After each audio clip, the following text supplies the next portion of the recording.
Padre Cristo, mis hermanos, una vez más estamos delante de Dios, primeramente dándole la honra, la gloria, la alabanza, porque Él vive y reina para siempre. Agradecemos al Señor por esta hermosa oportunidad que nos regala esta tarde de poder transmitir una vez más una enseñanza de la palabra de Dios, esperando que esta enseñanza venga a edificar tu vida de una manera especial. Hoy que estamos reunidos y que estamos transmitiendo, queremos bendecirte de una manera especial a través de esta enseñanza, y que a través de esta enseñanza seas edificado en tu vida cristiana. Y también, si no has conocido al Señor y no le has entregado tu vida, que también venga a tu vida una reflexión sobre cada uno de los temas que estaremos tratando los días jueves.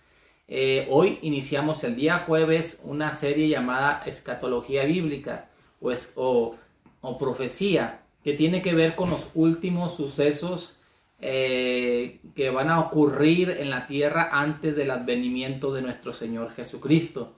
Y vamos a trabajar primeramente antes de hablar del rapto de la iglesia, porque es normalmente lo que la gente espera escuchar cuando se habla de escatología, que todo inicia en el punto del rapto de la iglesia, pero no.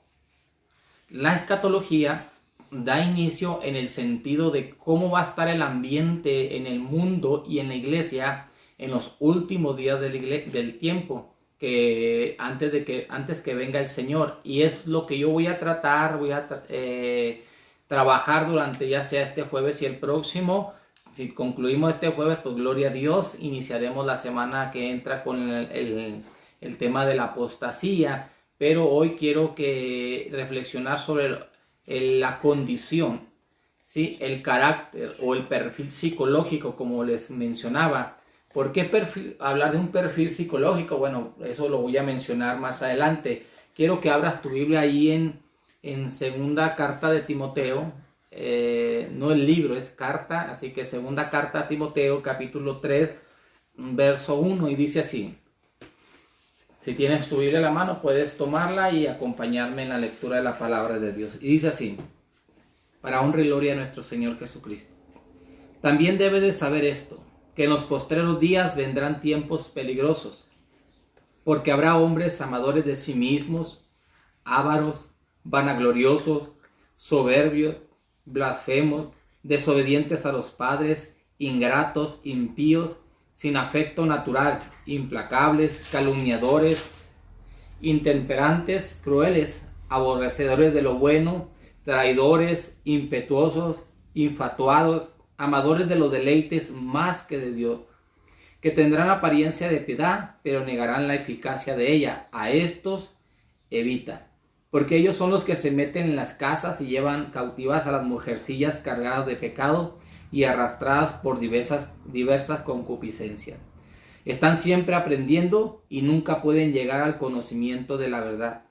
Y de manera que Janes y Jambres resistieron a Moisés, así también estos resisten a la verdad, hombres corruptos de entendimiento, reprobos en cuanto a la fe, mas no irán más adelante, pues su insensatez será manifiesta a todos, como también lo fue la de aquellos. Pero tú has seguido mi doctrina, conducta, propósito, fe, longanimidad, amor y paciencia, persecuciones, padecimientos como los que me han sobrevenido en Antioquía, en Ícono, en Listra, persecuciones que he sufrido y de todas me ha librado el Señor. Y también todos los que quieren vivir piadosamente en Cristo Jesús padecerán persecución. Malos hombres y los engañadores irán de mal en peor, engañando y siendo engañados.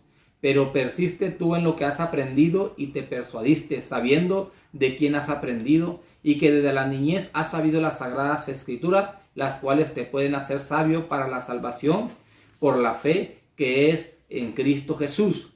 Toda la escritura es inspirada por Dios y útil para enseñar, para redarguir, para corregir, para instruir en justicia, a fin de que el hombre de Dios sea perfecto, enteramente preparado para toda buena obra. Cerremos nuestros ojos ahí en el lugar y oremos al Señor.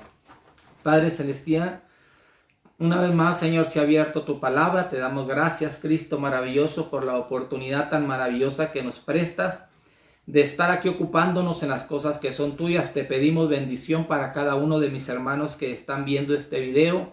Los bendigo grandemente, bendigo su vida, Señor, y que en esta situación, en este tiempo que está viviendo, Señor, de dificultad en todos los aspectos, tu mano poderosa, Señor, traiga la paz, la fortaleza, Señor, la guianza para cada uno, Señor, de mis hermanos y amigos que nos escuchan. Declaro bendición en su hogar de una manera especial. Bendice su hogar, su trabajo. En el nombre de Jesucristo nos ponemos en tus manos para que sea tu palabra la que hable a través de la boca de tu siervo en esta tarde.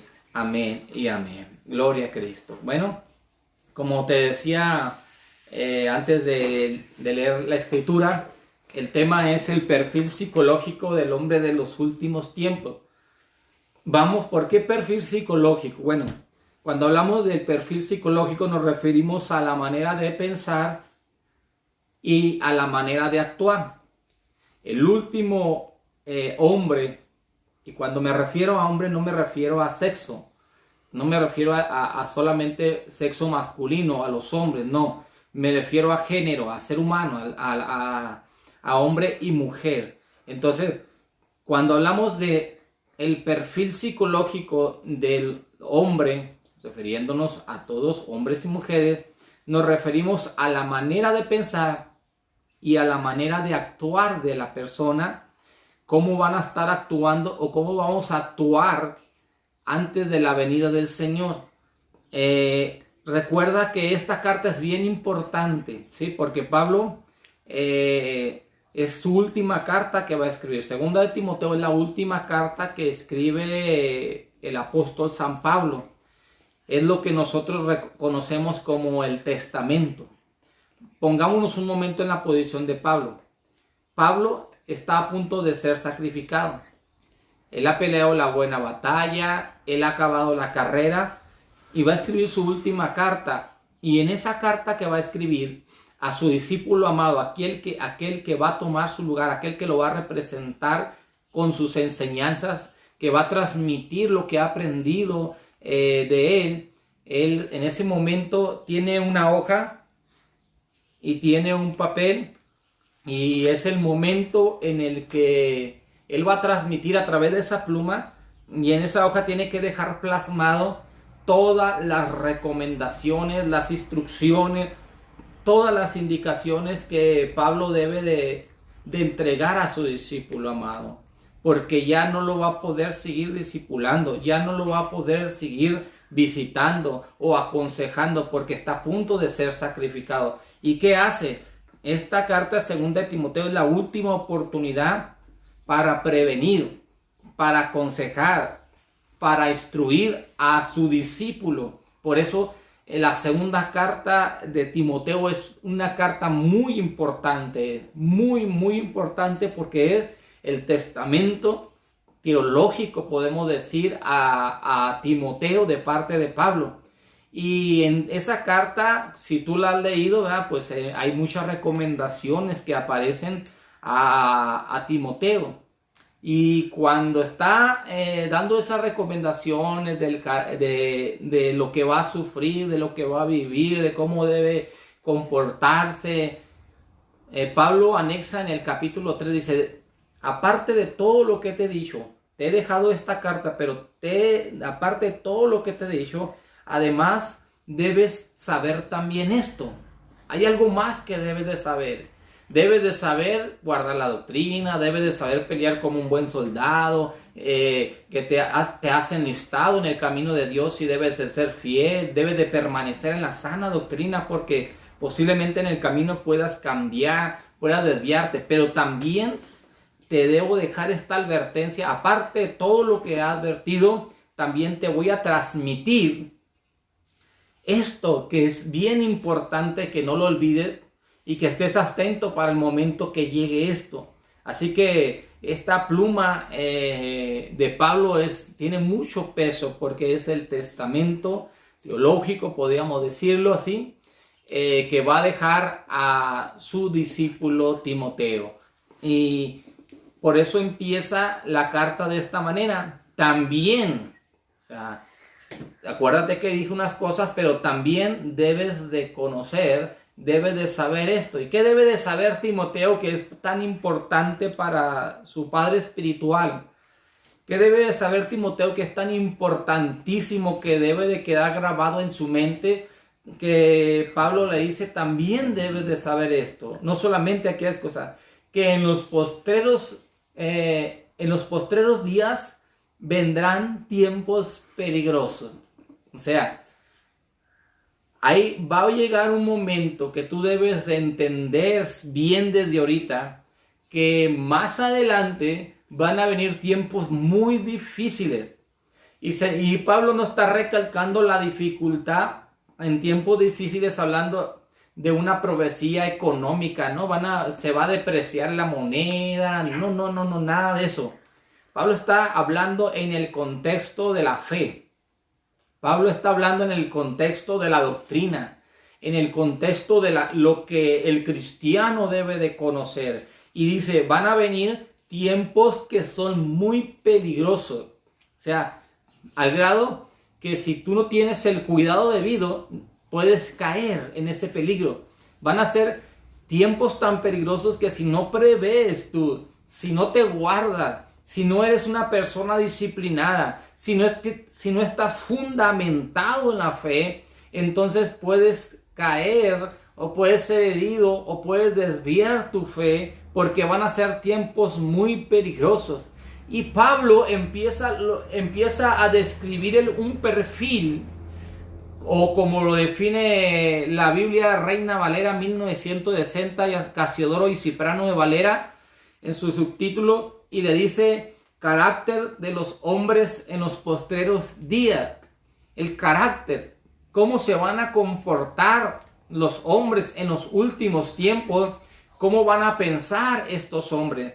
Y le dice, ¿cómo lo van a hacer? Bueno, le dice, mira, Timoteo, te voy a explicar cómo van a hacer para que tengas mucho cuidado, porque no van a ser tiempos muy sencillos para la predicación de la fe, van a ser tiempos muy difíciles y tú debes de estar atento a lo que va a suceder, porque habrá hombres en ese tiempo que yo te profetizo, en ese tiempo que yo estoy advirtiendo. En los últimos tiempos se va a manifestar un hombre, un perfil psicológico, un carácter en el ser humano muy diferente a lo que sucede en la actualidad para el tiempo de Pablo.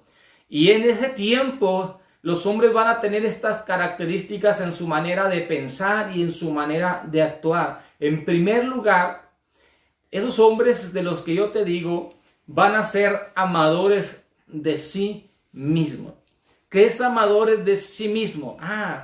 Hombres que van a estar ensimismados, que el centro de la vida, el centro de sus anhelos van a ser ellos mismos. Se va a perder cualquier otro sueño alrededor.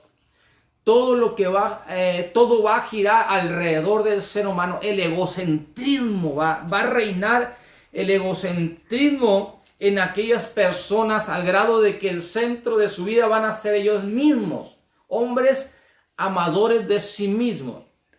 Alguien por ahí comentaba y relacionaba esta característica con la idea de la autoestima. Y dice, pastor, pero es que es importante que como cristianos tengamos una buena autoestima, para no tener una autoestima baja y que eso traiga consecuencias en nuestra vida. Sí, pero la característica que describe Pablo no se refiere a una autoestima elevada, a una autoestima baja, a una buena autoestima, no. Pablo se refiere a una característica que tiene que ver con el egocentrismo que va a existir en las personas en los últimos días. ¿Cuál es mi meta? Mi bienestar. La gente puede estar fuera de mi casa padeciendo enfermedad, puede estar sufriendo, puede no tener trabajo, puede no tener salud, puede no tener que comer esta noche, pero no importa, yo tengo que comer, yo tengo una casa, tengo seguridad social. Entonces va a haber hombres amadores de sí mismos, egocéntricos, hombres que su centro va a ser su ego, el sentirse bien, el sentirse de su personalidad, de sentirse amado por él mismo y amado por los demás. Así que un hombre ensimismado es muy peligroso porque aún su autoestima puede variar. Esto lo vemos, por ejemplo, en las redes sociales, la gente que se preocupa porque otras personas han fundamentado su autoestima en que otras personas los saluden, les den like, los visiten, les comenten. Entonces, cuando no sucede esto, su autoestima baja. Pero ¿por qué sucede eso? Porque se ensimisman, piensan que ellos son el centro de todo lo que sucede en el mundo. Son egocéntricos, solamente les importa su bienestar, les importa cómo se sienten ellos. Entonces, en nuestra sociedad, hermano, lo vemos muy marcado, hermano, en una sociedad donde, por un lado, hay gente que tiene muchos recursos y más del 50% de nuestro país vive en pobreza extrema. Entonces, eso trae una dificultad porque hay mucho egocentrismo. La gente se preocupa por sí misma, ya no se preocupa por el prójimo. Aún podemos ver que esta característica no solamente se manifiesta en el mundo, en la gente inconversa, también puede manifestarse en la vida de la iglesia. ¿Cómo ser egocentristas o cómo nosotros podemos vivir ensimismados? Cuando la iglesia pierde su visión y su anhelo de alcanzar almas que se están perdiendo o almas que no conocen a Dios, entonces se enfoca solamente en sentirse bien y dice, es que yo quiero ir a la iglesia, pero quiero tener que haya buen sonido, que haya buen aire acondicionado, que haya bancas cómodas, que haya un buen ambiente, porque yo me quiero sentir bien adorando a Dios, yo quiero sentirme contento, a gusto. Y miren su felicidad, miren su fe a través de cómo se sienten ellos, cómo me siento yo, ¿sí? ¿Cómo me siento yo? No miren su fe en la misión de Dios, en que Dios los llamó a predicar y salir de una comodidad religiosa a salir a predicar en las calles, tal vez con sol, con lluvia, con aire, sufrir el desprecio. Un hombre ensimismado, un cristiano ensimismado no puede practicar esto porque no. ¿Cómo voy a ir? La gente no quiere de Dios, va a decir. No quiere la gente. Y si la gente quiere de Dios, puede venir a la iglesia. Como yo estoy aquí adorando y buscando de Dios y pidiéndole a Dios que Dios bendiga mi vida, mi familia, mi hogar, mi trabajo, declarando palabra profética de bendición para mi vida, pidiéndole a Dios por mi finanza. Se ensimisma el ser humano y la iglesia puede ensimismarse. Cuando perdemos el blanco de que nuestra misión es ir a predicar el evangelio a toda criatura, y el que creyere y fuere bautizado será salvo, mas el que no creyere será condenado. El ensimismado, el hombre que está ensimismado es el hombre que es egocéntrico. Entonces, una de las características que Pablo menciona en el hombre que va a vivir los últimos tiempos es que está ensimismado. Segundo, dice la palabra de Dios que no solamente está ensimismado, sino que también es avaro. Y la palabra avaro quiere decir que ama el dinero, que ha hecho del dinero para él un Dios. Así que si hay hombres que su vida gira a través o alrededor del dinero, que son codiciosos, que son ávaros de las ganancias, poseen y no se satisfacen, siguen buscando poseer y poseer más porque aman. Recuerda que dice la palabra de Dios que la raíz de todos los males es el amor, es ser avaro, es el amor al dinero, es el amor al dinero. No dice que la raíz de todos los males sea el dinero. O sea, hemos escuchado a alguien que dice, no, es que la raíz de todos los males es el dinero. Es una frase o una interpretación mal hecha. La Biblia no lo dice así. La Biblia dice que el pecado constituye en amar el dinero, ¿sí? En agapear, en brindarle un amor al dinero que nos lleve a dedicarle toda nuestra vida a Él. Entonces, el amor, el dinero no es el pecado es amarlo. Entonces, si el dinero no es pecado, entonces nosotros tenemos que entender que es parte de nuestra vida diaria. Trabajamos para comer, para vestir, para sustentar a nuestra familia en todos los aspectos, para pagar rentas, para pagar luz, aguas. Es parte de la vida diaria. Pero cuando se convierte en un Dios, porque se puede convertir en un Dios, y cuando se convierte en un Dios, entonces este Dios nos convierte en ávaros, porque entonces lo amamos y le rendimos adoración, y es un peligro. Por ejemplo, yo les he dicho en muchas ocasiones que hay veces cristianos o personas que trabajan toda la semana y todavía dicen, no, pues es que yo necesito dinero, voy a trabajar el domingo. Como el dinero es su Dios, le quitan a Dios su día, su tiempo, y se lo dan a su Dios. Y se lo dan a su Dios y empiezan a adorar a su Dios. Cuando menos se dan cuenta, ya son esclavos de ese Dios. Entonces, cuando el hombre ama, ahí empieza el pecado. Cuando el hombre ama el dinero, ahí empieza el error. El dinero no es el error, el error es amar el dinero. Entonces, una persona que ama el dinero se convierte en un avaro. Es una persona que dice, no, es que es mi dinero y es mi dinero y no lo voy a compartir, no, es mi dinero y cómo voy a ofrendar, es mi dinero, cómo voy a ayudar al pobre, es mi dinero, porque se vuelve una persona avara, porque para él el dinero se ha convertido en un Dios. Es un problema tremendo este pecado. Y es parte de la característica o una de las características del perfil psicológico del hombre en nuestros tiempos. El amor al dinero. Todo en las redes sociales, las noticias es hablar de dinero, es hablar de gente que estafa, es hablar de gente que busca enriquecerse, es hablar de tantas cosas que tienen que ver con el dinero. El hombre se está perdiendo. El hombre se está perdiendo. Ha cambiado, ha quitado a Dios de un lugar donde le tenía y en ese lugar ha puesto el dinero. Entonces Dios ha sido desplazado a tal grado que lo más importante en la vida de la persona no es Dios, no es confiar en Dios, no es rendirle la adoración a Dios, es rendírsela a ese nuevo Dios que tienen, y ese nuevo Dios que tienen es el dinero.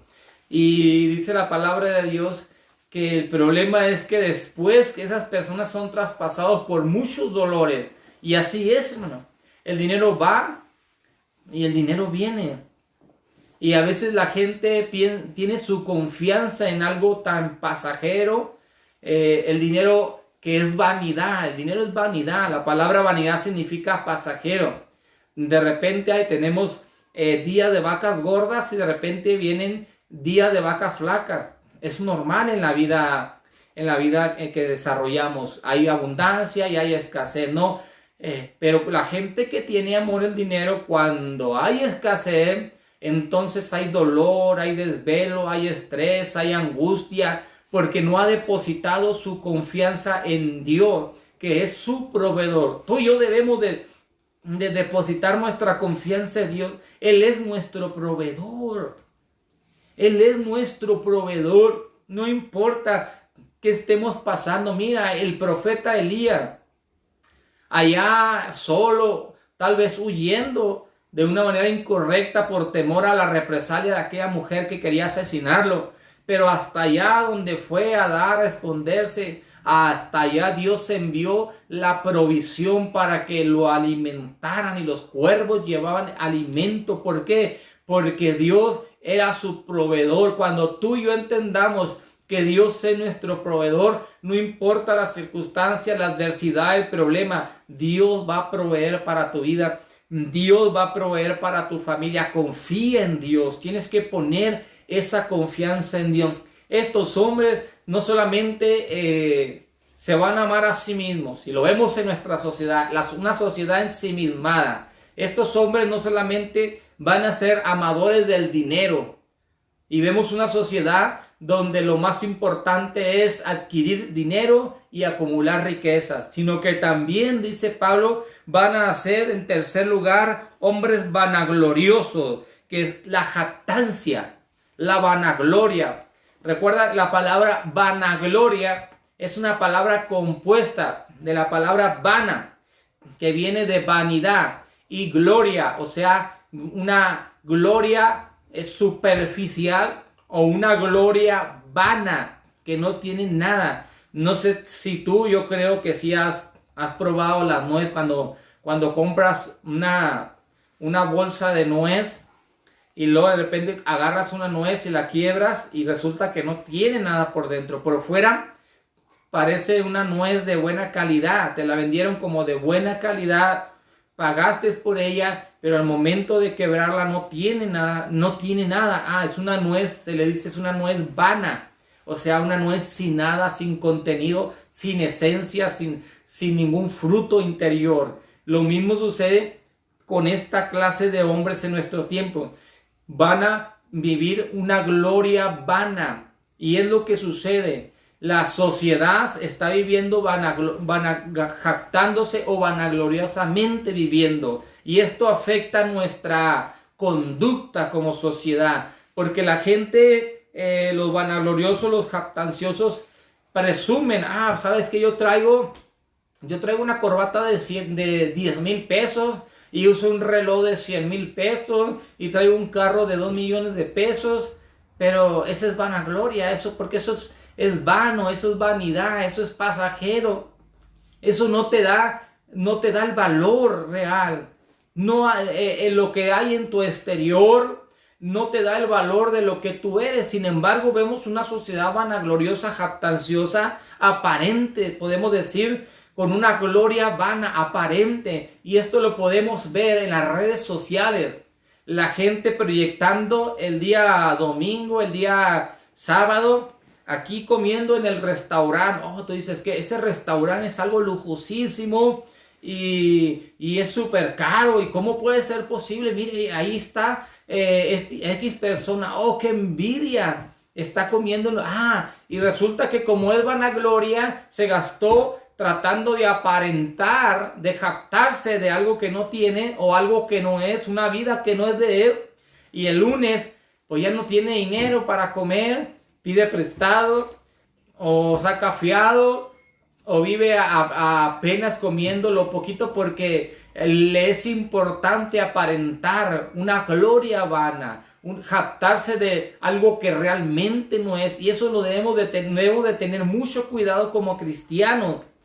Y la sociedad sí lo presenta vanagloria, y las redes sociales han sido un medio porque la gente se cree, ¿verdad?, que se está bendecida. Sin embargo, vemos hogares disfuncionales, vemos matrimonios disfuncionales o en proceso de divorcio, pero que los ves en la portada del internet o de las redes sociales como si fueran una familia perfecta. Y mucha gente sintiendo envidia por eso. Pero ¿cómo puede ser posible? Mira, no, qué hermosa vida. Pero sus vidas sin Dios, en divorcio, en problemas familiares, en violencia intrafamiliar, en problemas económicos. Pero porque se han jactado de una vida que no llevan. Una vida familiar que no tienen. Una vida matrimonial que en realidad no viven. Y nosotros tenemos que tener mucho cuidado porque ese es una característica que estamos viendo en nuestra sociedad. Hombres que no son sinceros con Dios, hombres que su preocupación más importante es aparentar algo que realmente no son, vanagloriosos. Y luego en cuarto lugar, el apóstol Pablo le dice, mira, también tienes que tener cuidado porque va a haber no solamente hombres amadores de sí mismos, amadores del dinero, ávaros, vanagloriosos, sino que también va a haber hombres soberbios, arrogantes, altaneros, hombres que no puedes decirles nada porque son hombres altaneros, porque creen ser más que los demás. Son soberbios en su manera de hablar, los escucha y aún su manera de hablar y su manera de pensar es altanera y tú te preocupas porque dices, qué difícil relacionarme con una persona de ese pensamiento. Es muy arrogante en lo que él es, se expresa con una arrogancia de lo que él es, de lo que él hace. Y vemos en la sociedad gente que se expresa así, es que no sabes con quién te estás metiendo. Mira, yo soy amigo de X persona y conmigo no te metes, porque si te metes conmigo entonces vas a tener problemas. ¿Que no sabes quién soy yo o de quién soy amigo? Entonces esa arrogancia personal, esa arrogancia de hablar de que tiene ciertas amistades que lo hacen que sea una persona segura y que nadie se puede meter con ello. Hemos visto algunas noticias, ¿verdad?, de gente que ha tratado mal a uno de los policías porque los insultan, mujeres altaneras en las calles, insultando a la autoridad, insultando al mismo presidente, creyendo que tener 2 dedos para teclear en el Facebook le da la capacidad de difamar, le da la capacidad de faltarle al respeto a una autoridad que ha sido impuesta por Dios. Pensar que porque yo soy cristiano o tengo mucho tiempo en la iglesia o he hecho cosas en la iglesia, eso me da la autoridad moral y espiritual de ofender a mis autoridades. Eso es soberbia, eso es altanería. Y la Biblia dice que esa gente arrogante va a estar en nuestro tiempo. Es que yo pienso de él esto y yo pienso de esto y me río y me carcajeo de él porque yo pienso de esto. Eso es soberbia. Y como cristianos debemos ser humildes y nuestra responsabilidad es orar por aquellas personas que están gobernando nuestro país. Yo oro, yo bendigo diariamente la vida de nuestros gobernantes. Siempre declaro bendición sobre nuestro presidente municipal, Eliseo Campián. Declaro bendición sobre nuestro gobernador Corral, ¿verdad?, Javier Corral, nuestro presidente, el licenciado Andrés Manuel López Obrador. Siempre, porque son hombres que tienen una responsabilidad grande ante la nación. Yo sería soberbio al decir que yo puedo tomar decisiones mejores que ellos. Yo sería arrogante al decir que yo haría las cosas mejor que ellos, cuando mi responsabilidad es orar. Mi responsabilidad es interceder para que Dios les dé la sabiduría y que sea Dios el que determine todo el curso de nuestra sociedad y de nuestro país. Más que opiniones en las redes sociales, necesitamos hombres de oración que intercedan más por nuestras autoridades y nuestros gobiernos. Por eso va a haber hombres soberbios, altaneros, y lo vemos en toda nuestra sociedad, la altanería y la soberbia del ser humano. Entonces dice Pablo, estos hombres los vas a ver en los últimos tiempos, se van a amar a sí mismos, van a ser amantes del dinero, van a ser vanagloriosos, van a buscar la gloria pasajera y van a ser soberbios. Pero no solamente van a ser soberbios, sino que también dice, van a ser blasfemos o profanos, maldicientes. Aunque nosotros relacionamos la blasfemia con blasfemar con las cosas espirituales, no solamente podemos hablar de blasfemia en el aspecto de hablar de las cosas, de atribuir a Satanás las obras del Espíritu Santo, como decía la Escritura, que todo pecado será perdonado, mas la blasfemia contra el Espíritu Santo no será perdonado. Y la blasfemia que se revelaría a Jesús era atribuir a Satanás las obras del Espíritu Santo. Pero ser un hombre blasfemio es ser un hombre maldiciente, un hombre profano. Eso es un hombre hablar despreciativamente, un hombre insultante, un hombre que habla con su boca cosas incoherencias, que habla cosas a través de sus labios que no le agradan a Dios, que usa a veces las cosas espirituales para burlarse o para reírse y usa sus labios para maldecir. Una persona blasfemia es parte de nuestra sociedad. Hoy estamos viviendo en esa sociedad. Así que estas características, hasta aquí voy a concluir con estas características. La siguiente semana voy a continuar con esa característica que habla desobedientes a los padres. Pero creo que hasta este momento tenemos que ir perfilando al hombre del último tiempo. Tenemos que empezar a ver un perfil en nuestra sociedad. Cuando tú empiezas a ver la descripción de la manera de pensar y de actuar del hombre en los últimos tiempos, empiezas a ver, eso está en la sociedad, eso está pasando en nuestra ciudad. Hombres ensimismados, preocupados por sí mismos, hombres que se han enamorado del dinero y han creado del dinero un Dios, y lo único importante en su vida es acumular y acumular. Hombres que buscan la gloria vana en las cosas pasajeras, hombres que han soberbios, prepotentes, y hombres blasfemos que blasfeman en contra de las cosas de Dios. Así que hoy, hermano, podemos ver que estamos describiendo a la sociedad de nuestra actualidad. Ese carácter o ese perfil psicológico del hombre en los últimos tiempos está ya siendo presente. Lo estamos viendo, lo estamos observando. Abrimos la puerta de nuestra casa y salimos a la calle y empezamos a ver en la conducta, estas características en la conducta y en la manera de pensar de la sociedad. Así que, ¿qué nos dice esto? Que el Señor está preparándose, que el Señor nos está anunciando su venida. Prepárate, porque el Señor pronto viene por su iglesia. Hoy quiero elevar una oración y pedirle a Dios que Dios bendiga tu vida.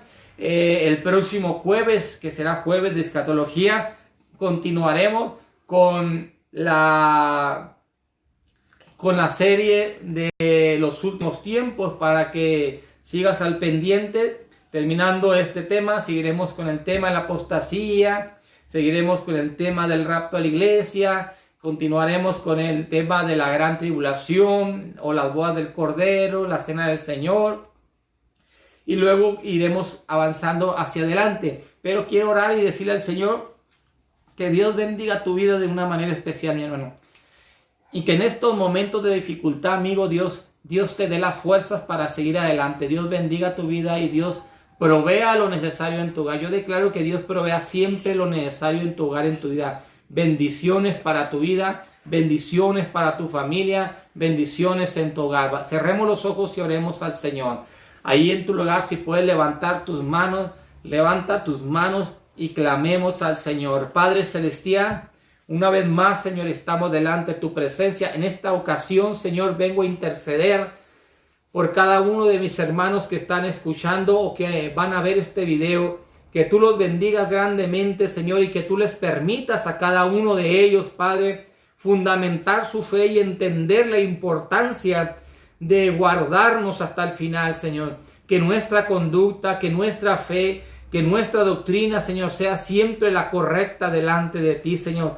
Si en algún momento determinado, Señor, hemos cambiado nuestra fe, debemos de tener cuidado y volver, Señor, a confiar, Señor, y estar seguro que aún en los momentos de necesidad, aún en los momentos de dificultad que estamos pasando, es tu mano poderosa la que se hace presente en nuestra vida. Bendice a cada uno de mis hermanos. Oro, intercedo por cada una de las necesidades, Señor, de nuestra iglesia. Bendice a cada uno de nuestros hermanos, Señor, que se congregan en este lugar. Aquellos que no se congregan aquí, pero nos escuchan, Señor, de diferentes partes, Señor, del país. Yo bendigo tu hogar, yo bendigo tu familia, bendigo su negocio, Señor, prospera su negocio, bendice de una manera especial y que no falte el alimento en sus mesas. Gracias, Padre Celestial, en tu nombre te lo pedimos, Padre. La honra, la gloria y la alabanza sea siempre para ti, Señor. Gracias por todo. Amén y amén.